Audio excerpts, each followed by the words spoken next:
This week, a cis person's surprisingly comprehensive perspective on the concept of trans people made simple. Let's check it out. Good news starts right now.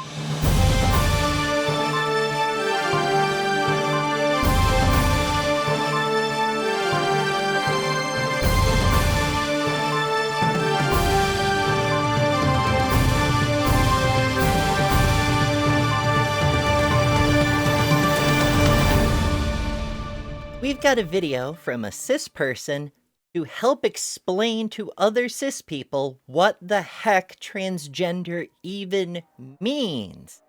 Let's have a look at it and review it to see how well it holds up. Viewer discretion is advised. Here's the usual story. We're all born with either XX or XY chromosomes with one of two kinds of parts between our legs, eagerly. I understand he said, here's the usual story, and he's probably going to expound into how reality differs from that. But I just want to add a note there.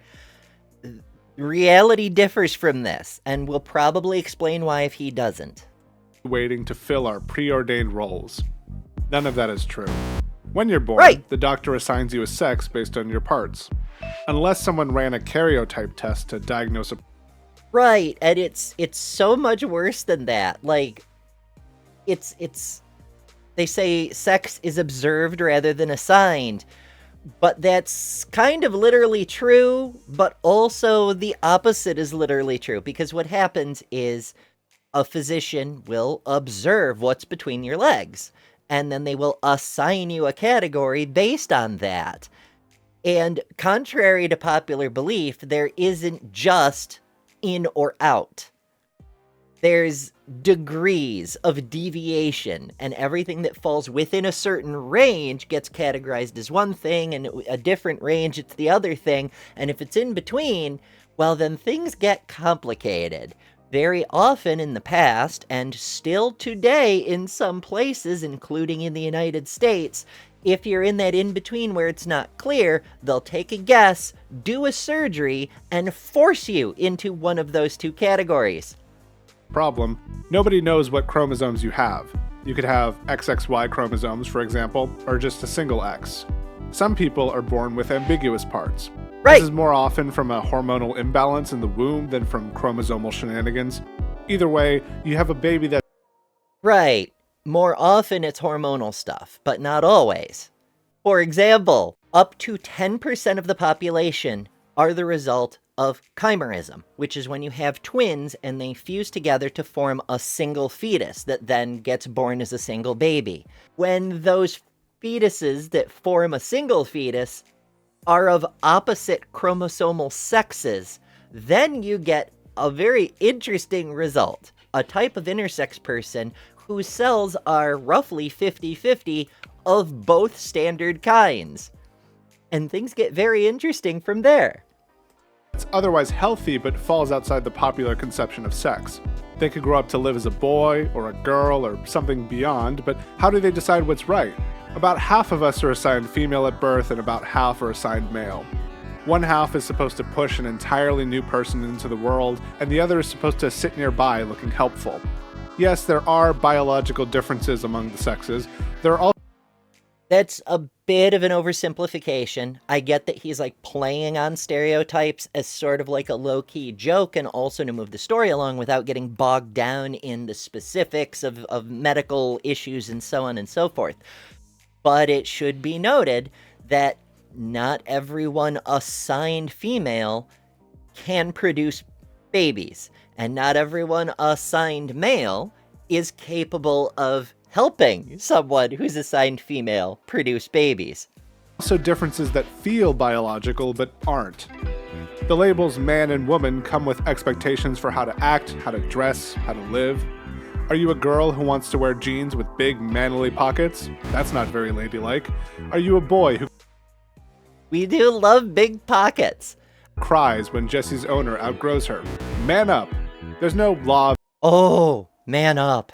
That's one that people who are categorized as manly have to deal with a lot. There's whole discourses about this Let's call it toxic masculinity in this case. And that's one of the initial sources of dysphoria for a lot of trans women. While you're a child, you've got people telling you, don't feel that. Don't cry about that. That's a woman thing. You're a man, or a boy who will become a man, or whatever the case may be, and you're not allowed. That's a deviation of your gendered expectation. And while that's bullshit for everyone, every human should be allowed to feel their feelings. Your feelings exist for a reason. That's often one of the earlier signs that can be understood as gender dysphoria.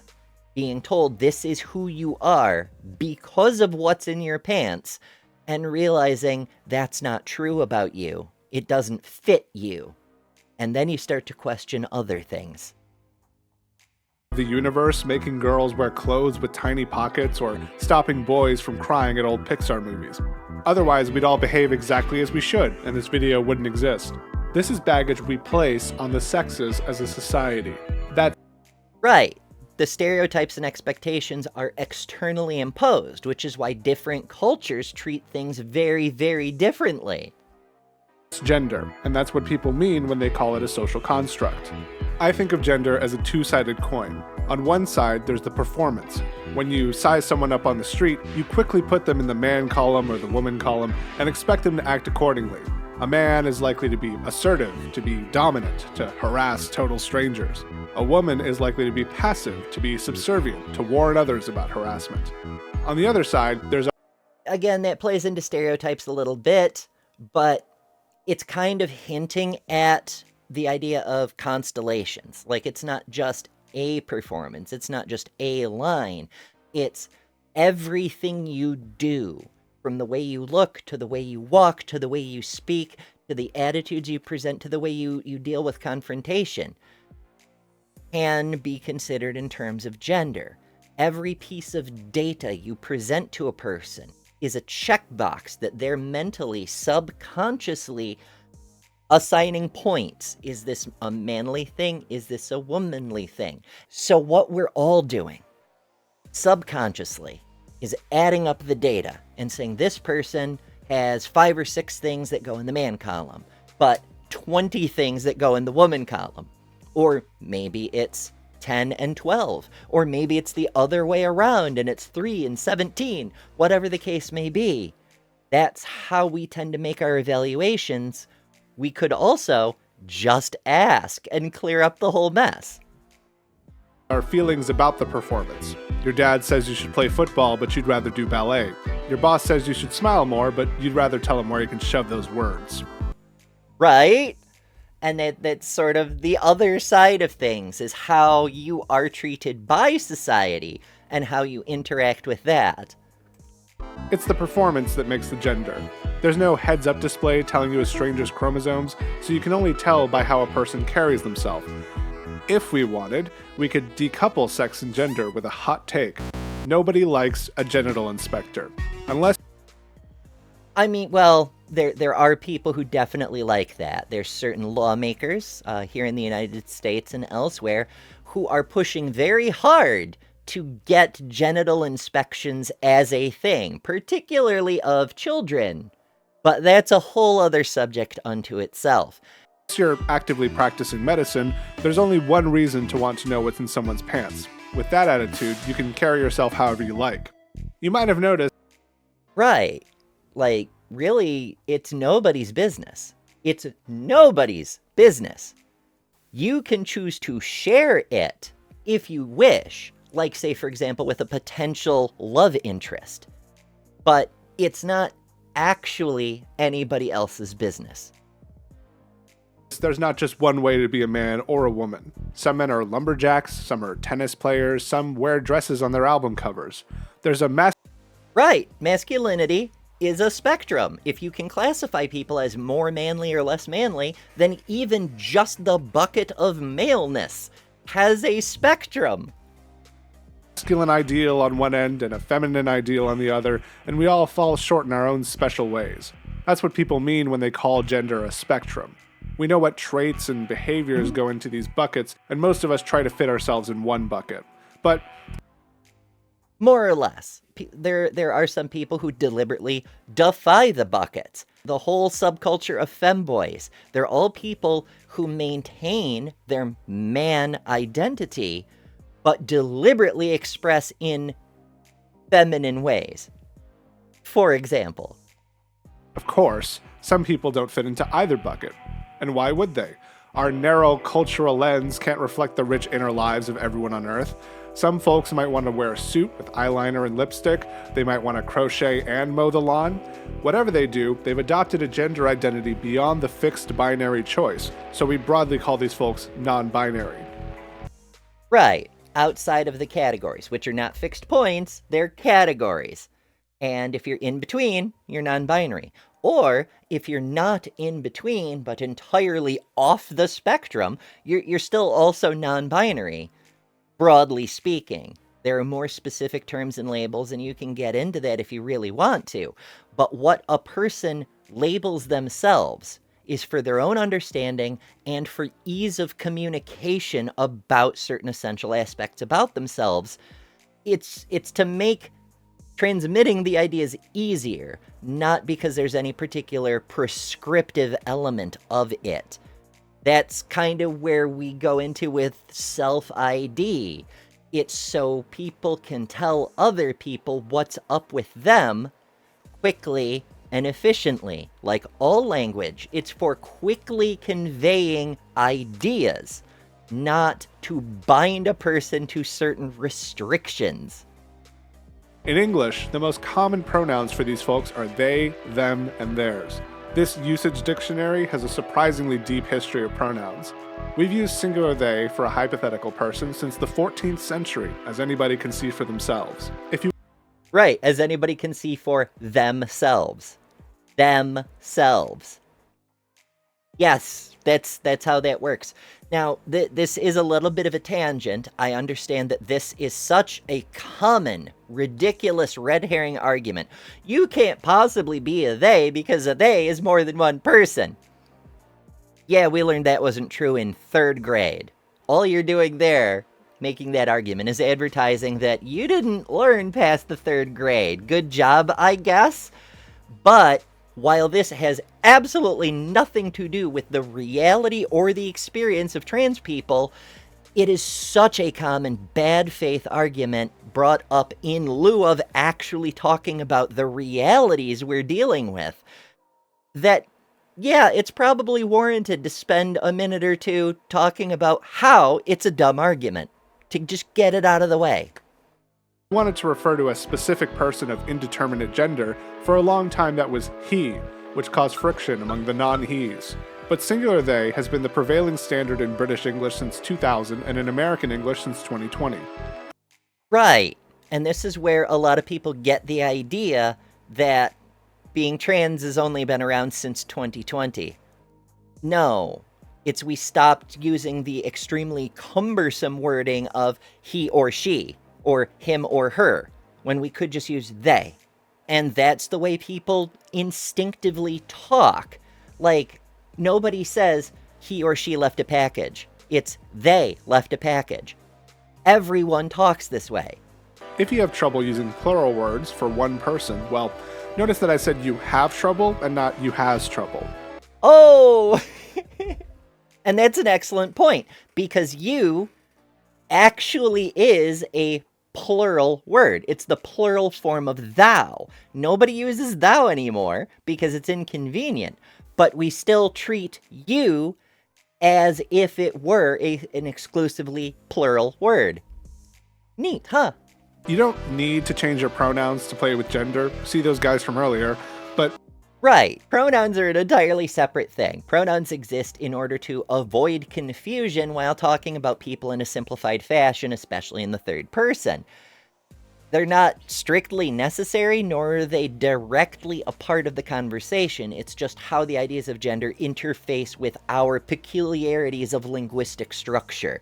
It's not actually the main issue. It's a substitute for the real issues. Your pronouns don't necessarily indicate anything at all. In fact, a lot of non-binary people opt for neopronouns specifically to make a point about the silliness of pronouns, at least in terms of a gender-based argument.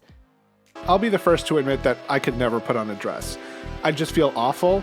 If gender is both the outward performance and the inward conception, I'd feel a terrible disconnect between the two.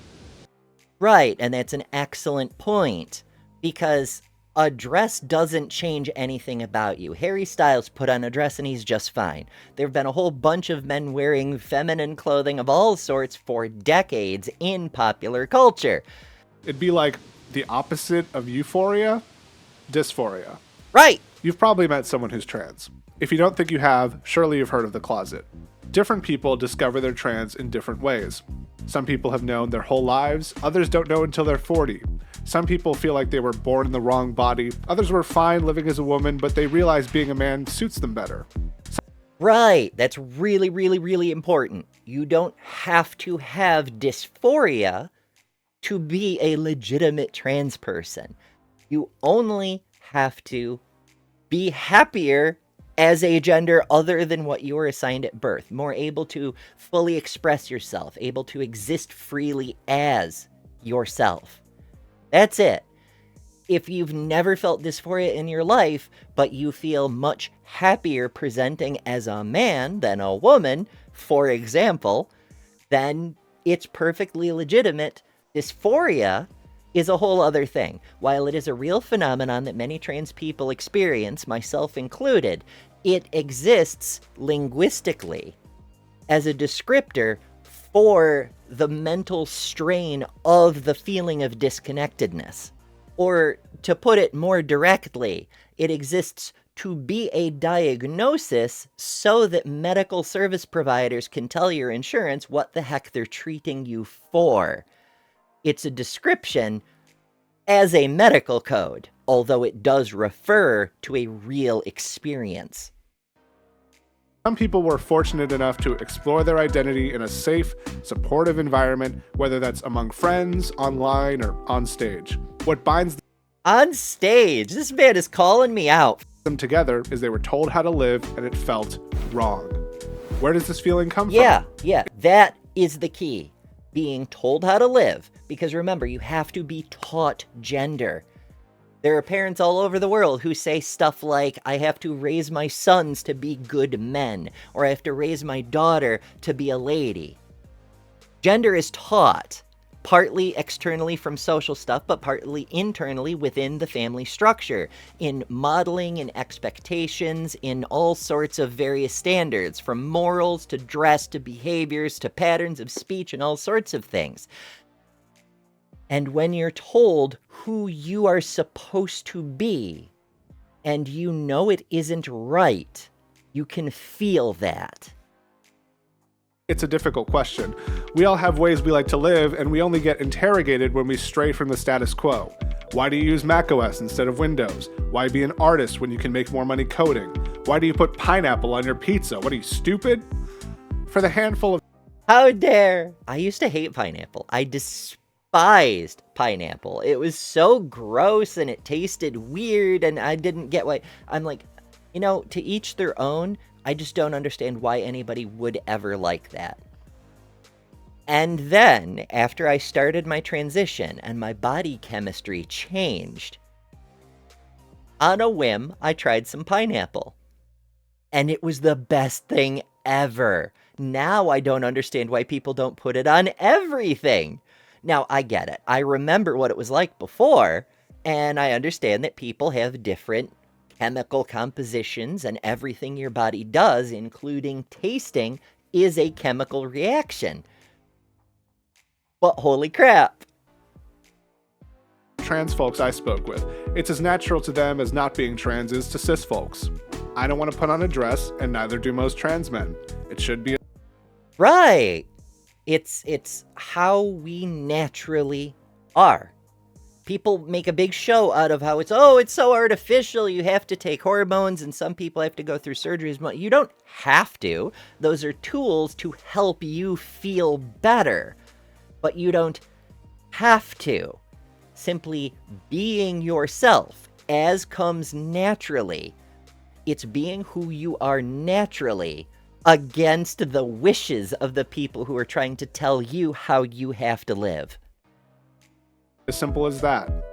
How many trans people are there? It's hard to say. Just look at this chart from Gallup. 2% of boomers report being LGBT versus 22% of Zoomers. Okay, important note. Percentage of LGBT people is not the same as percentage of trans people. We're one category within the greater LGBT umbrella. However, this does show that, broadly speaking, open identification of being an LGBT person, of being a queer person, has increased over the generations. And therefore, it stands to reason, even though it's not actually demonstrated, being open about being a trans person is more common than it used to be. Now, we happen to know from other studies and surveys that is true, but it's not actually shown by this table. It can only be inferred. However, it seems likely, based on the data we have from bioscience, from medical science, from neuroscience, from psychology, from genetics, from all the various fields of study, at least as it pertains to human composition, that there's a rather large number of people who are probably still in the closet. Possibly for safety reasons, because this world isn't super safe for us just yet. We're working on that. I hope you join us. What's more likely? That people are becoming more queer due to some unseen, insidious force? Or that the kind of General Soyman woke! Oh my goodness. some unseen, insidious Oh my goodness.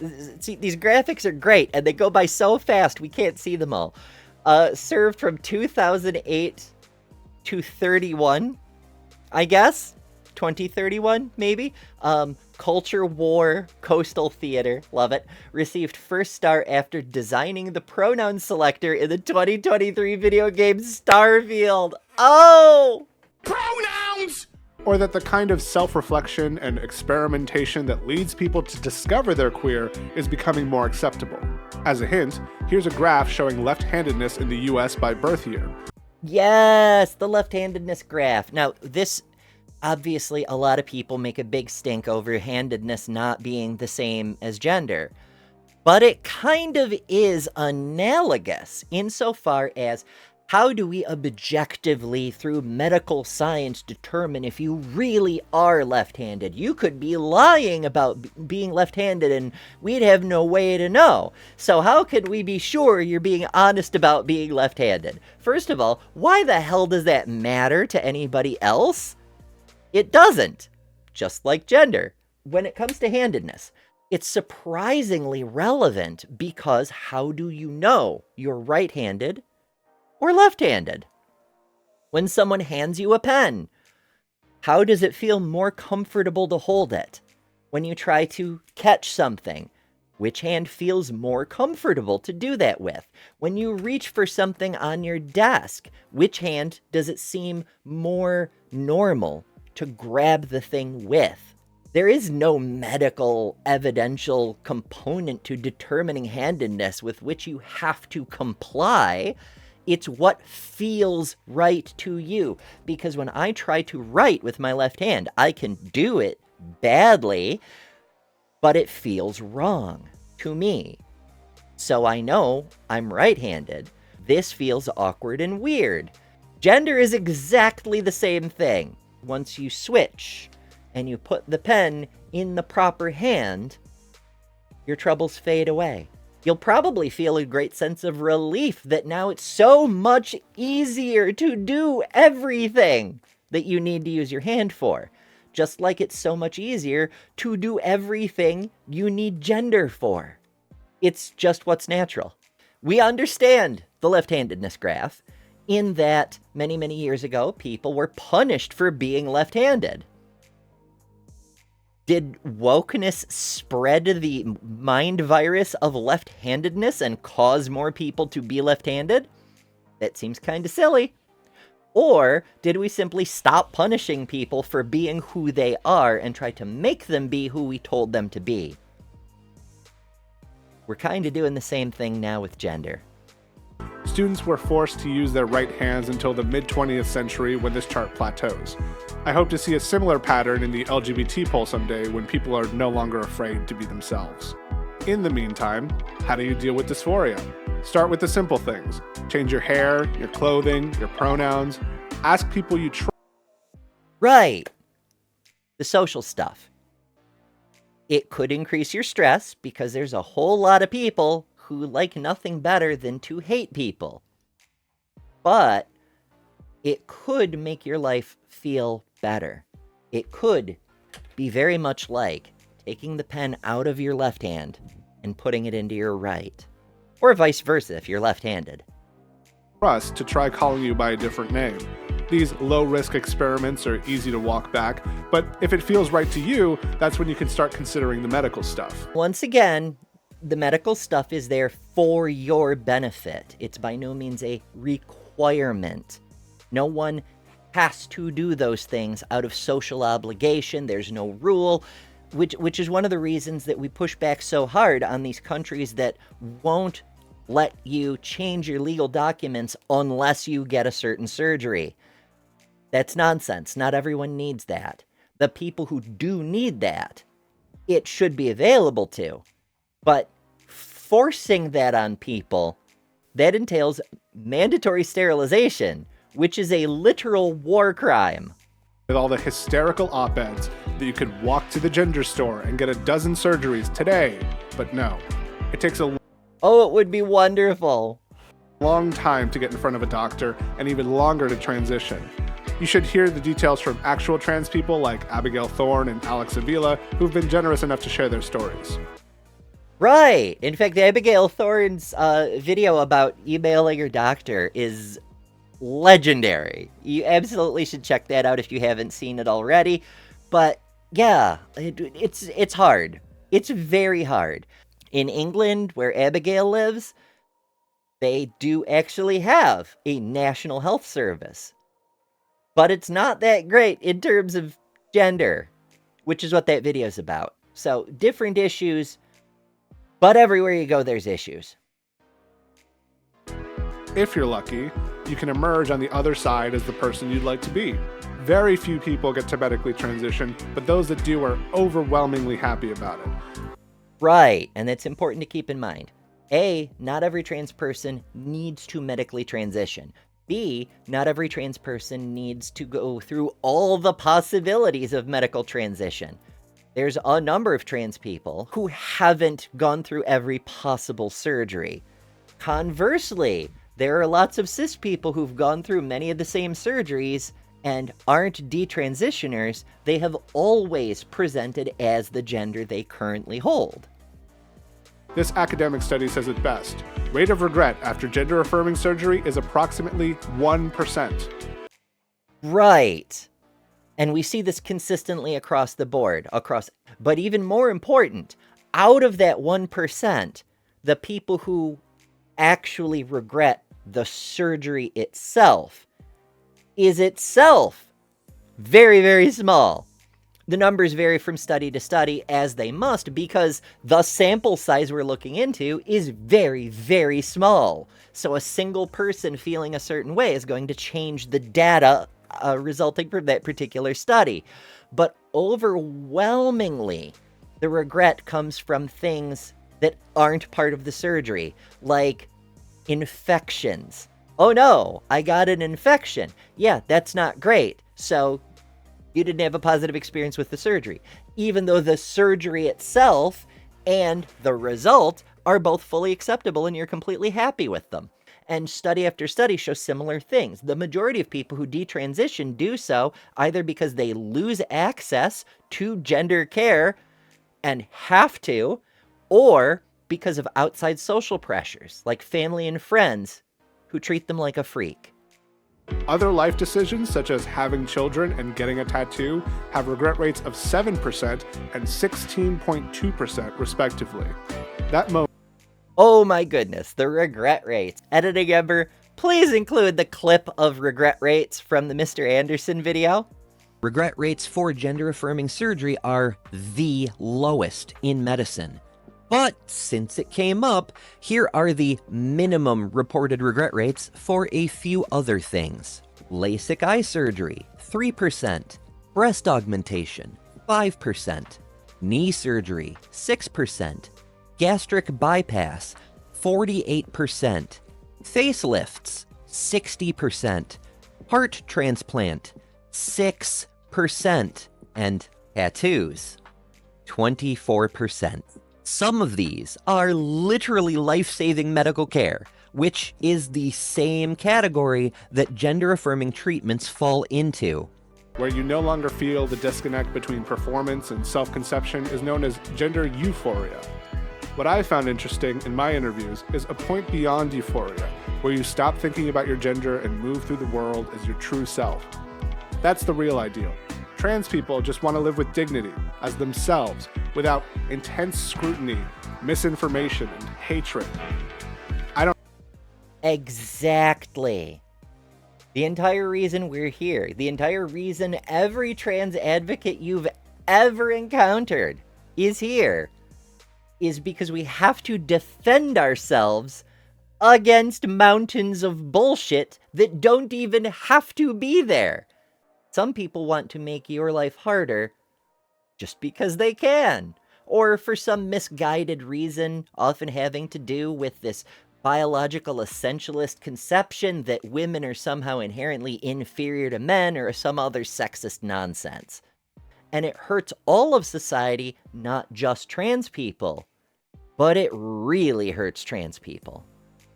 Ultimately, we do want to just be able to live, to be free, to be who we naturally are, with access to the tools we need to feel happy and healthy in those roles in society, and for everyone else to also.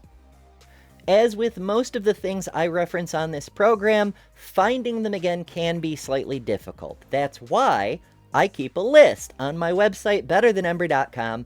Under the Resources tab, you can scroll down a little bit and find this video for yourself to share with friends, family, or simply watch over again without my helpful interruptions. It's right here near the top. It's called It's Never About Chromosomes, and I think it's a very useful resource, especially considering it gives the perspective of a person who isn't trans and took the time and effort to try to understand. If you enjoy content like this, be sure to subscribe. Transpositions Weekly is the first and only weekly trans news show in the universe, and we need your support to keep this show going. Contribute at patreon.com/thetranspositions. Spread the word all over social media. Share the videos to let people know we're here. And tell us what stories matter to you by joining the community on Discord. Discord, of course, is where the memes live, and our meme of the week was posted by yours truly. And if you randomly realize you're finally who you were always supposed to be, join us. Also, if you have good news concerning trans people you'd like to see reported on, you can tell us about that in the Discord as well. For the Transpositions, I've been Ember Belrad.